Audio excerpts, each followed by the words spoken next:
Let's start vlog 316, touching on what we mentioned at the end of vlog 315. And that is about the guy who does not play here certainly every day, but plays here a decent amount. Jared Mangini making an unbelievable run in the World Series of Poker main event final tabling. He would go on to have one elimination before him, even though he was the short stack going in.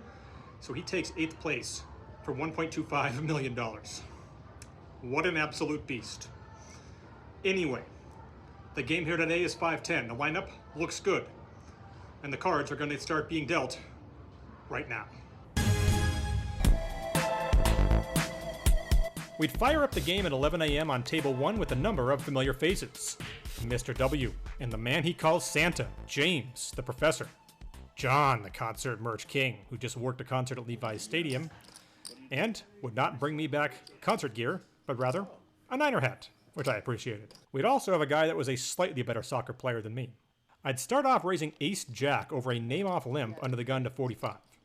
Small blind is still stacking chips, and he makes the call. Name-off does as well. So, with 145 in, the flop is king-queen-5 rainbow, and the small blind checks. Under the gun leads out for 45 here. Heads up, I might make a play, but against two guys who don't love folding, I figured I would just go ahead and tear one off here and see if I can improve on the turn. Small blind calls as well here, so with 280 in, the turn card comes a 7. Small blind checks. Name-off fires 150. I fold. Small blind also folds, which I didn't necessarily expect. And Brian Name-off would show the Brian Name-off. What a beast. I'd look up on the TV to see the Open Championship. If you ask me, it's the best golf tournament of the year.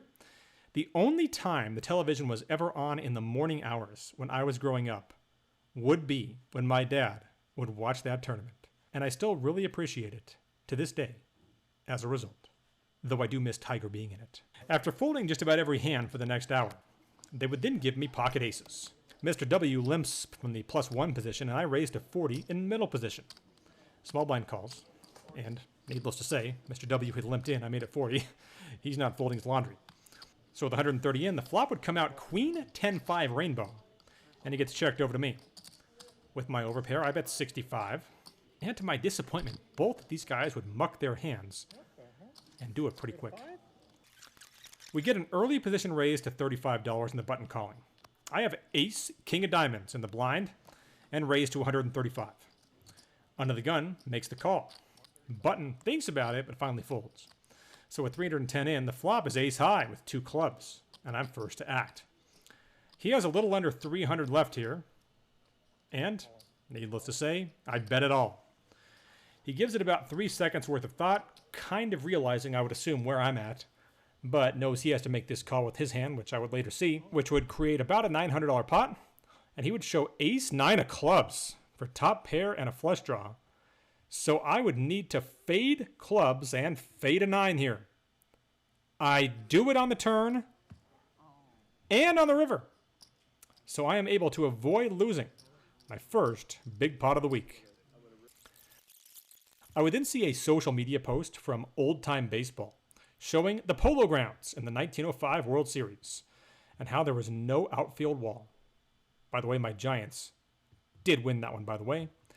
And if I could still get a shirt stating the Giants are 1905 World Series champs, I'd still wear it. Mr. W limps in the low jack. I have 10s in the hijack and make it 50. Cutoff calls. Limper calls. So with 165 in, the flop is 8 deuce 3 with 2 diamonds, and it gets checked to me. I bet 80 here. Cutoff goes out immediately, but Mr. W isn't going anywhere. So with 325 in, the turn is the 7. He checks again. And against an opponent that is going to call me as wide as he is, I really want to make sure to get my value before the river here, as opposed to getting value on the river, as I might do in different spots. I bet 125, and after some thought, he does call. So with $575 in, the river pairs the 7. It's a good river card for me to still have the best hand. He would check, but I would simply check this thing back to see what he has. He turns over ace of diamonds, 4 of spades, and I would stack those chips. You know, Going back to what I mentioned off the top of the vlog, I guess in poker it's important to try to appreciate what you've accomplished and not to compare yourself to others.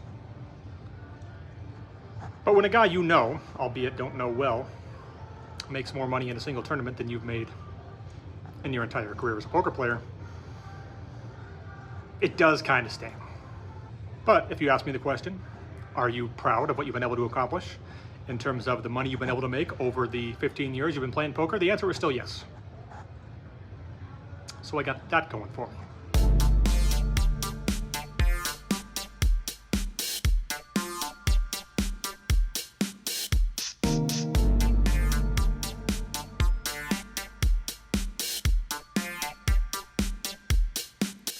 We didn't get an all-in, and I thought it was two real big hands. Turns out it was just a pair of tens against a bigger pair of tens. Sometimes it doesn't take much. We then get an under-the-gun limp six-handed. Small blind comes in, and I have jack 7 off in the big blind, and needless to say, I check, but I would find myself wishing that I'd raised, as I'd flop a straight, which was nice. With 30 in, I bet 25 of it. Under the gun immediately raises to 65. And it's back on me. I'm going to put in a 3-bet here. I make it 165. He doesn't think about this for more than 2 seconds and tosses in the 4 green chips. So this is interesting. With 360 in, the turn is an offsuit 4. I bet 200. And once again, he absolutely beats me into the pot. So it's 760 in. The river pairs the 8. So if he has a flush draw, he's missed. If he has queen jack, I was already dead. And if he has a set, he's just gotten there. So I figured that my play was to check evaluate here, but that was the wrong thing to do.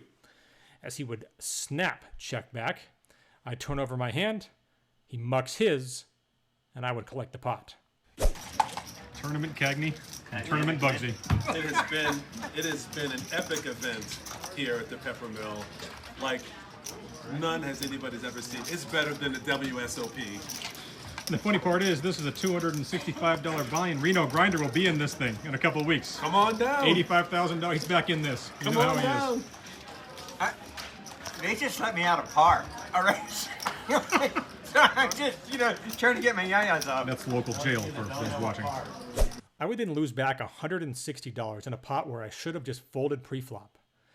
I had pocket sixes. Somehow I would call a 3-bet and call a flop bet without hitting a 6 before finally folding the turn.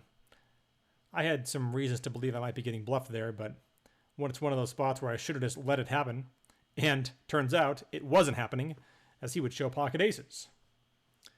We'd get a limp, and I am on the button with 7-5 of hearts and make the incredibly sophisticated play of over-limping, because limping is pimping. And with 40 in, the flop is 5, 6, 8, 2 diamonds, and it gets checked to me. Not a bad spot to bet. I make it 25 here with a pair and a draw. My only caller is the low jack, who has been known to play a lot of hands.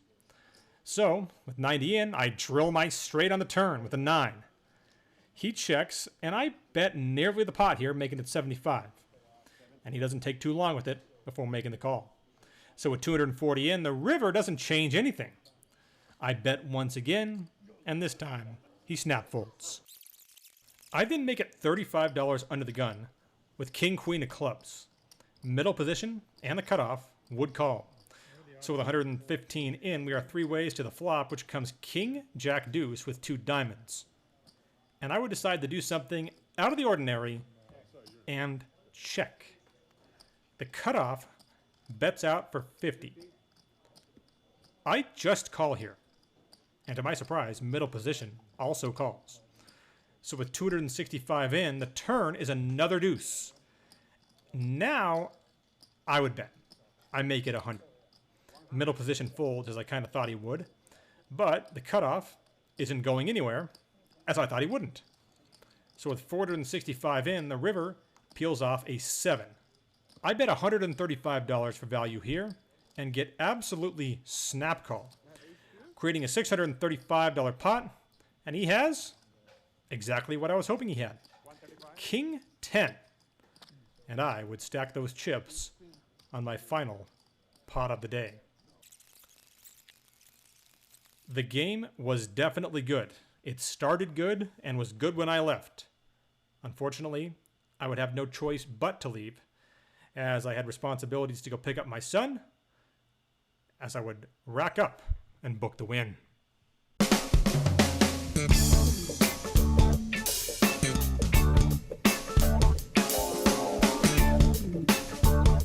All right, wrapping up the session, booking a win of $1,255 and a hat. I don't think I've ever said that, but how about this? This hat was given to me by Mason. He hooked me and SVA up with these hats. And now, let's just try this other one on. John, the concert merch king, hooking it up as well. I am actually kind of steaming, though, that I have to leave this game. This game is really good right now, but have childcare responsibilities that I have to attend to, and I have no choice but to leave. Otherwise, I would have been here several more hours. But, you know, obviously I ran good. And we had to believe that a streak of run good would start, and it appears that it has, as we continue to turn things around in 2025.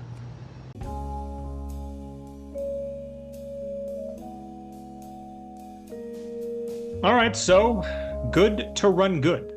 That's for sure. Obviously, I ran good in this vlog. There was no doubt about that. I still could have booked an even bigger win by making a couple of folds that I didn't make in certain spots.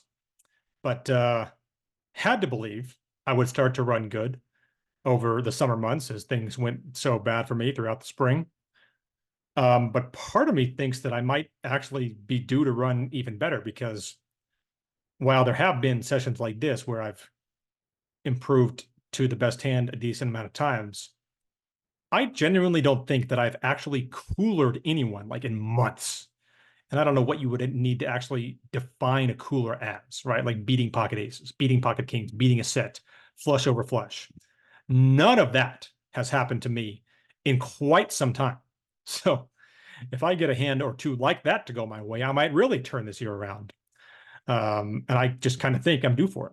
So we'll see what ends up happening. Speaking of run good, is it not just remarkable? Like, how can one man be so skilled and run so good, like Michael the Grinder Mizrachi? Like, he's so good, this guy. But man, it's unbelievable how well things go for him. The perfect recipe. And I definitely think it was the right call to like do the Wayne Gretzky on him and just immediately induct him into the Hall of Fame. Waive the waiting period after winning the main event and the PPC in the same year, winning the PPC for the fourth time and final tabling the main event for the second time. It's unbelievable, this guy. But yet, you know, you do wonder, like, how good exactly is he? Like, because he does make some plays that'll leave you kind of scratching your head, as Daniel Negreanu has alluded to, I believe, on a number of occasions. But it's the Grinders world, you know. We're all just living in it. I didn't get a chance to watch the actual end of the main event. I think it ended in like 45 minutes or something. Admittedly, I still wish it was on ESPN. I just think the whole production was better with regards to the World Series of Poker when it was on ESPN. I do miss that for several different reasons. There are certainly things that are better about it now, but as a whole, I just miss the way it used to be. Not that I meant to start talking about that as I wrap this vlog up, but here I am. Hit those like and subscribe buttons if you're new to this channel. I genuinely appreciate it. Let's hope we can keep what has been a pretty good stretch going next week, and we'll see you back here then.